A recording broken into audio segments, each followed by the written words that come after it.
Lesson 12. Jesus feeds the multitude. I am the bread of life.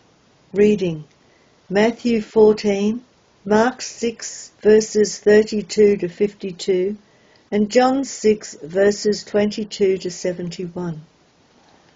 Objective: to learn from the incident of the feeding of the multitude that God through his Son provides us with the bread of life which can sustain us ultimately into eternal life. He can calm the troubles of our hearts and the troubled sea of the nations that will ultimately be at peace during his kingdom's reign of righteousness and peace upon the earth. Background: Jesus had been in Nazareth, his hometown, and there been rejected by them. He had left his hometown disappointed that he had not been able to do the mighty works of Messiah there because of their unbelief of him. In the villages round about him he had much better reactions, and many people followed him. Jesus seeks a desert place apart. Matthew 14 verses 1 to 14. Jesus had just heard news of the death of his cousin and dear friend, John the Baptist, in a most cruel way at the hands of Herod. He decided to leave Capernaum by ship to a quiet desert place apart from the crowd who still thronged around him. Even that was not enough. The people followed him around the shore from city to city as his boat made its way across the lake. Jesus had compassion on the great multitude. He saw them as sheep not having a shepherd. Mark 6 verse 34. There was no doubt that he had a personal need for quiet reflection and mourning at the death of his dear friend, and the reminder that it held of his own impending death. Jesus, however, put his own needs behind those of the people and taught them and healed the sick that they had brought with them in hope of receiving his ministrations. His disciples tested. Mark 6 verses 35 to 40. The disciples came to him urging him to send the people away as it was late and the crowd had been following Jesus all day. They perceived that the crowd had not come prepared for a long day out and would be hungry and in need to buy food. Jesus challenged the disciples to give them to eat, although he knew what he would do. John 6 verse 6. The response from the disciples indicate that they thought of the possibility and calculated the cost of the food required. They said, "Shall we go and buy 200 pennyworth of bread?" He asked them how many loaves they had, and as they didn't know, he sent them off into the crowd to find out. Andrew returned and told them that they have 5 barley loaves and 2 small fishes, but how could that feed more than 5,000 people? Now Jesus was asking them to count and calculate the size of the miracle he was about to do. He commanded the disciples to sit the people down in ordered ranks of hundreds and fifties and to feed each company. Jesus feeds the multitude. Mark 6 verse 40 to 44. Jesus took the 5 loaves and 2 fishes and looked up to heaven and gave thanks to God. He then proceeded to divide it and hand it to his disciples to distribute. He divided the 2 small fishes the same way. To the amazement of the disciples, there was food enough for all, and they were able to fill 12 large baskets with the pieces remaining. The 12 large baskets speak of the hope of Israel, left over for others, Gentiles like us, to share. Basic Bible teaching, showing the life of Christ. John 6 verses 22 to 71. When Jesus broke the bread, it pointed forward to the memorial supper, which he put in place 12 months later. He told his disciples that the bread spoke of his body. He was teaching that the breaking of his body in death would be the true food. It would sustain a large company, his ecclesia, to life eternal.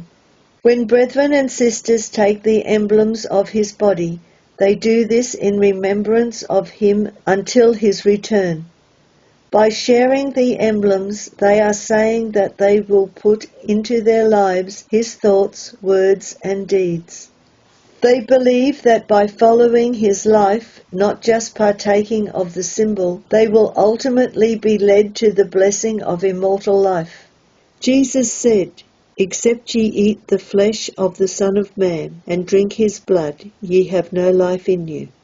He was not saying that we need to eat his literal body and blood.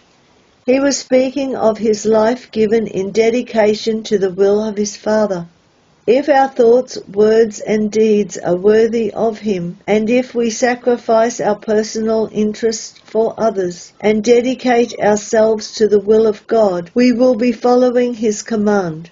We need to be thankful that we have received the bread of life, because as Jesus said, we all labor today for meat which perishes, and without his provision we would not have a way to eternal life. The people desire to make him king. John 6 verses 14 to 15. Such an amazing situation had never been seen before.